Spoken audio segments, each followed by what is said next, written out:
You're watching Q News, and this is this hour's news bulletin. And we'll start off with the Egyptian President Abdel Fattah al-Sisi, who stated that today's meeting reflects the strength and distinction of relations between Egypt, Eritrea and Somalia.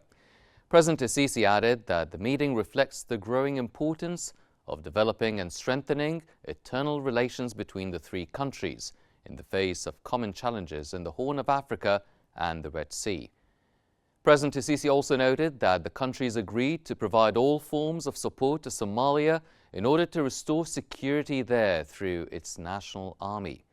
As for Sudan, President al-Sisi said that the countries agreed on the importance of reaching a permanent ceasefire throughout Sudan as soon as possible and the need to work on preserving its national institutions. President al-Sisi highlighted that the countries discussed the danger of the continuation of the conditions that have led to the disruption of international navigation in the Red Sea. The Egyptian President Abdel Fattah al-Sisi held discussions during a trilateral summit with his Eritrean counterpart, Isaias Afwerki, and Somali President Hassan Sheikh Mahmoud on several vital regional and international issues. The Egyptian presidency has stated in a press release repercussions, as well as the situation in Somalia in light of the recent regional developments.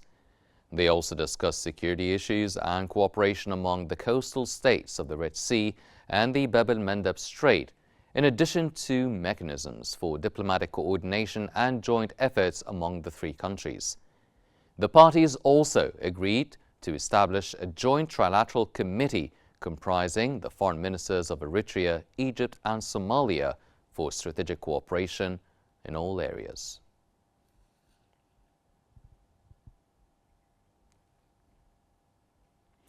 Now we move on to the latest developments in Lebanon.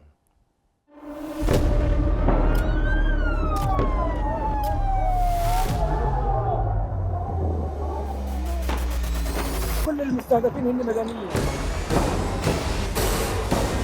وضع شيء مرعب، شيء بخوف.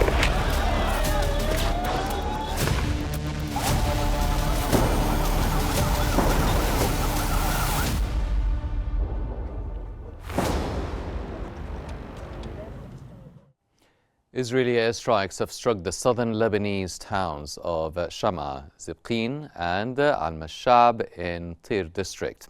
Local media outlets reported that 5 were killed in the Israeli raid on the town of Mahrouneh. Additionally, the Israeli warplanes carried out an airstrike this afternoon targeting the town of Qnews, followed by another raid targeting the town of Khirbet Silm. That came after Israel raided the towns of Al-Shaytiyah, Al-Jabain and Qalawi.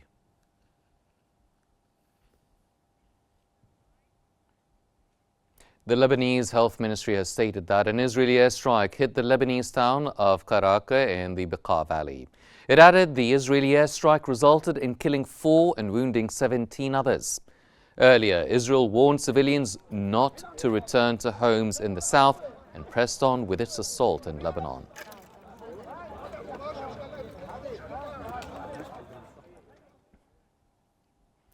Lebanese caretaker Minister of Public Works and Transportation, Ali Hamie, has stated that the protection of civilians is one of the greatest challenges facing the Lebanese government. Hamie emphasized the government's efforts to keep land, sea and air crossings operational for the benefit of citizens. He assured that Beirut Airport operated under Lebanese regulations and that all security agencies are ensuring its safety.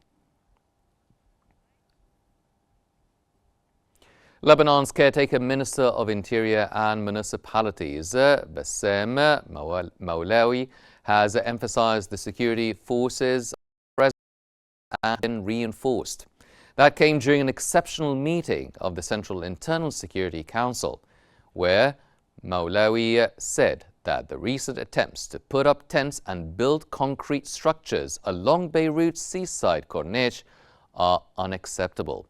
He then underscored the need for larger shelters in the capital. Lebanese Environment Minister Nasser Yassin has urged Israel to stop the insanity of war on Lebanon and denounce the indiscriminate Israeli attacks as genocidal. Yassin said that the intensified Israeli bombardment and ground offensive against Lebanon in the past 2 weeks has triggered an unprecedented displacement of Lebanese population that is similar to the devastating aftermath of a major earthquake.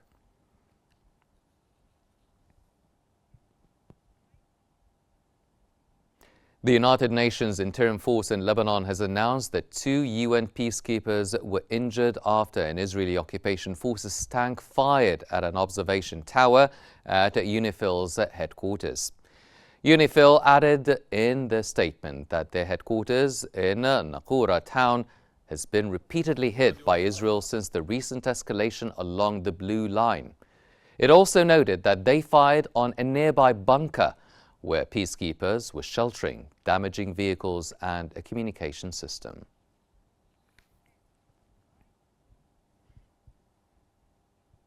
Mobile clinics have been set up across Beirut and southern Lebanon to offer aid for displaced people. That came as Doctors Without Borders has deployed 12 mobile medical teams across various regions of the country, including Beirut, Mount Lebanon, Saida, Tripoli, Bekaa, and Akkar. These teams are providing psychological first aid, general medical consultations, medication, and mental health support.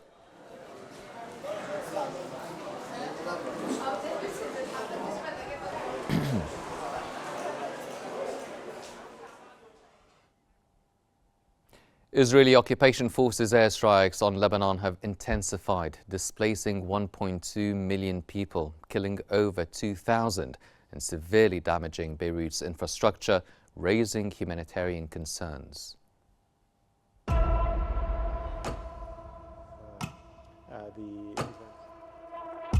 Israeli media and government statements have asserted that Israeli forces are targeting Hezbollah's military infrastructure in Lebanon. The broader objective of these strikes appears to be the destruction of Lebanon's infrastructure. These developments align with initial comments from the United States at the onset of Israel's ground offensive in Lebanon. Israeli occupation forces have reportedly struck over 2,000 Hezbollah-related targets, including military facilities and tunnels. U.S. Secretary of Defense Lloyd Austin and Israeli Defense Minister Yoav Gallant emphasized the necessity of dismantling Hezbollah's offensive capabilities while reaffirming Israel's right to self-defense. In contrast, Lebanese officials have raised alarms about the severe humanitarian consequences of these military actions.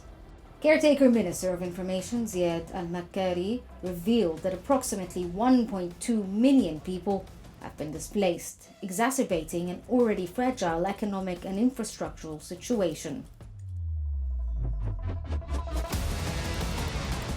The toll includes over 2,000 fatalities and more than 10,000 injuries.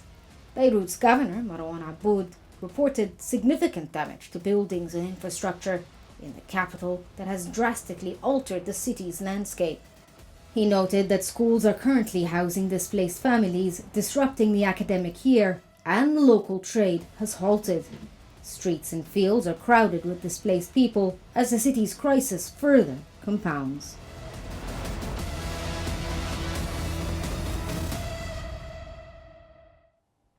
And now we move on to the latest developments in Gaza.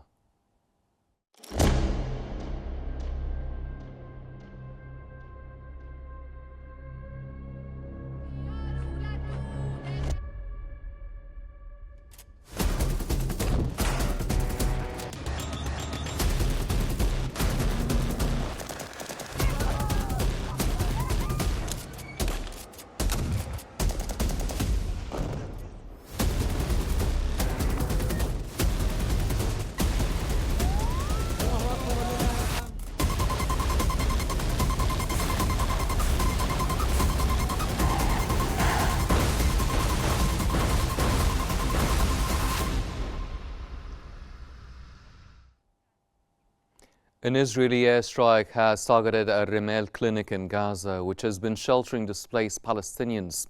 Gaza's health ministry reported that this airstrike has injured several people. Palestinians continue to search among rubble, debris and clouds of dust for people injured in the strikes.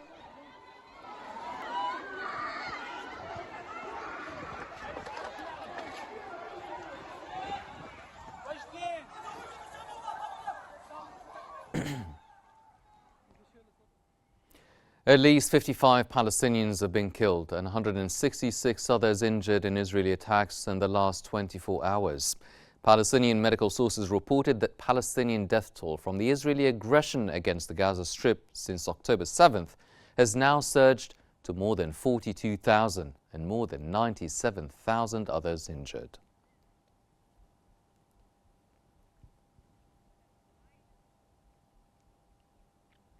And for more analysis on the situation in Gaza, I'll hand you over to Mark in the newsroom. Mark. Thank you, Hani. Now, for more on the continuing Israeli aggression on Gaza, joining us is the international law professor, Dr. Ayman Salama. Welcome to Q News, Doctor. Thanks for being with us. Now, Dr. Salama, what do you think lies behind Israel's attempts to obstruct any efforts for a ceasefire? Yes, Mark, good evening. I would like to confirm for the audience that Israel has never been a peace keeper. I mean, it didn't have any sort of willingness, capability of endorsement, peace agreement with any sort of or type of fighting factions in Gaza since the first military confrontation with Hamas and some other Islamist resistant group in Gaza since exactly 2008, what Israel labeled at the time the pouring lead, the first confrontation since 2008. Israel had never exerted such respect, honor for the Egyptian, Qatari, United States of America mediations since 2008. That's why I confirm that unless at least we reach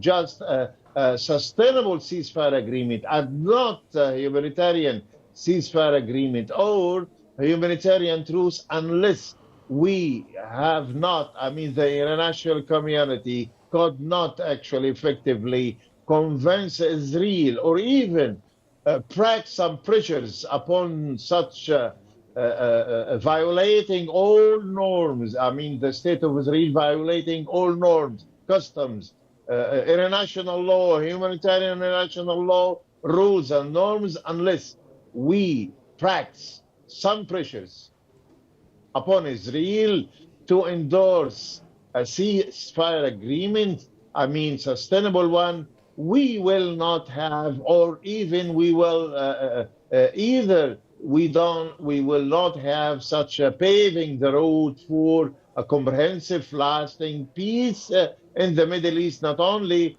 in Gaza Strip. Okay, and Dr. Salama, as the situation in Gaza deteriorates, how can the international community compel Israel to facilitate the entry of humanitarian aid into Gaza? Thank you for such a very interesting, I mean, very important, significant legal question. Some experts claim that we will wait for the United Nations or the General Assembly. No, this is not the truth. This is actually baseless and groundless, because sovereign states, upon international law and also upon the law of international responsibility, have the power, the capacity to countermeasures, I mean, to resort to countermeasures against Israel. Boycotting, stopping, cancellation of all diplomatic and consular ties with Israel, embargo on all the ships, I mean, ships coming to the states and ports. And Malaysia did this last year, I mean, 2023. However, the international community, among the international community, the first primary subject of international law, and also international community states, I mean sovereign states unfortunately do not have the willingness to put or to resort to countermeasures against any state. Well, let For me example, Israel. Well, let me just ask you about Please, that. go ahead. That in particular, because you mentioned the international community and what's the likelihood of them doing anything about it, and also, is it the fact that in the U.S. with the elections on the way that any resolution to the Gaza situation is going to have to wait until after the elections? That's true, but I will tell you that even the Security Council would be postponed, as you said, by the United States of America coming or upcoming elections. However, I would like to reiterate the mere legal fact that single states or collectively sovereign states can put pressures on Israel. For example, resorting or going to the International Court of Justice is a sort of countermeasures against Israel. Cutting or suspending relations with Israel. Also, Okay, I'm afraid I'm going to have to cut in there because we have run out of time, Dr. Ayman Salama. But it has been. Tell me, yes. It's been very, very good to have you on, and thank you very much for your insights. Back to you, Hani. Thank you, Mark. Ladies and gentlemen, Israel has announced the seizure of the land of the main headquarters of the UN Relief and Works Agency for Palestine refugees in the Sheikh Jarrah neighborhood in the occupied eastern Jerusalem. And this comes as Israel aims to build 1,440 colonial housing units for settlers. It came after the approval of a draft bill by the Israeli Knesset's Foreign Affairs and Security Committee that aims to cut ties between Israel and UNRWA. UNRWA Commissioner General Philippe Lazzarini has earlier warned of severe consequences when implementing these actions. Gaza is the most dangerous place in the world for aid workers. A United Nations report has said Israel carried out a concerted policy of destroying Gaza's healthcare system in the Gaza war, amounting to both war crimes and crimes against humanity of extermination. This comes in a statement by ex-UN High Commissioner for Human Rights, Navi Pillay, accused of Israel of relentless and deliberate attacks on medical personnel and facilities in the war. The report will be presented to the UN General Assembly on October 30th.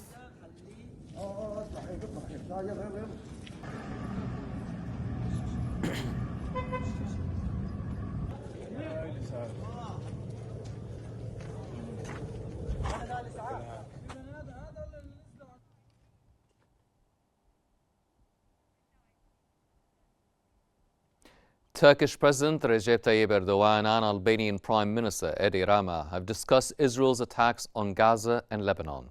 That came during an official visit to Tirana, where Erdogan said the international community needs to make an effort and to put pressure on Israel.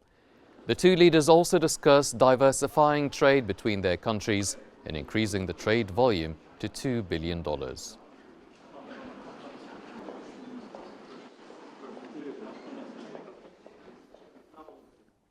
German Chancellor Olaf Scholz has refuted accusations that the German government would no longer supply arms to Israel.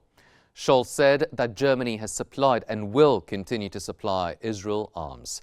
Last year, Germany approved arms exports to Israel worth €326.5 million, including military equipment and war weapons. However, approvals have dropped this year, with only €14.5 million worth granted from January to August 21st.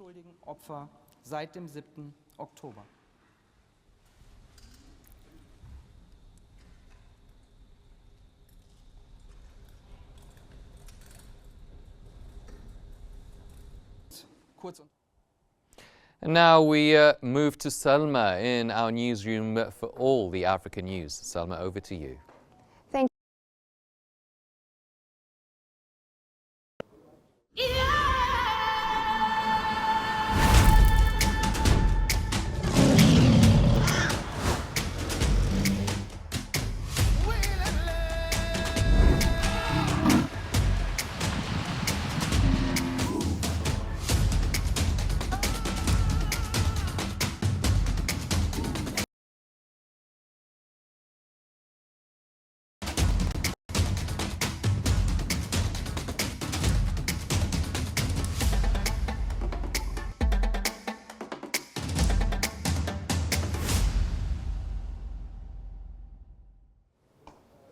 In a statement by the Egyptian Ministry of Foreign Affairs, Egypt has denied the claims made by the commander of the Rapid Support Militia and called on the international community to examine the evidence that substantiates his allegations. Egypt reaffirmed its unwavering commitment to the security, stability, and unity of Sudan, both in terms of its territory and its people. Egypt also emphasizes that it will spare no effort in providing all necessary support to its Sudanese brothers to address the severe repercussions resulting from this brutal war.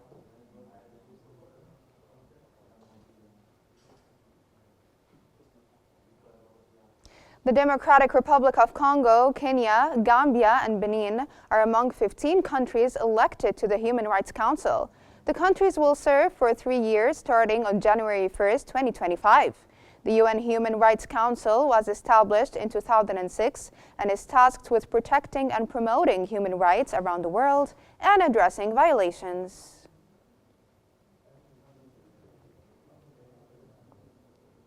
Wildlife populations globally have suffered a catastrophic decline of nearly 75% in the last 50 years, according to the latest WWF Living Planet report. Wildlife population in Africa has declined 76%. The study warns that as the Earth approaches dangerous tipping points, posing grave threats to humanity, a huge collective effort is required over the next 5 years to tackle the dual climate and nature crises.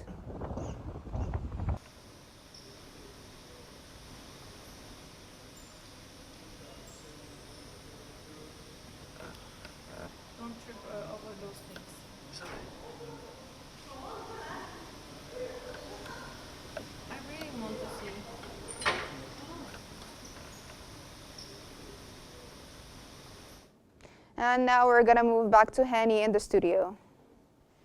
Thank you, Salma. Ladies and gentlemen, that brings us to the end of our news bulletin this hour. Here's a quick reminder of today's main stories. Egypt's President Abdel Fattah el-Sisi holds a trilateral summit with his Eritrean and Somali counterparts.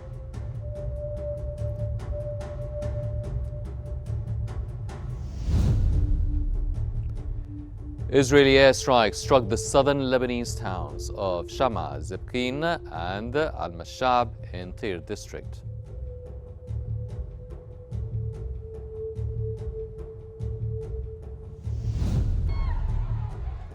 And in Gaza, Israel targets a Remal clinic sheltering displaced Palestinians.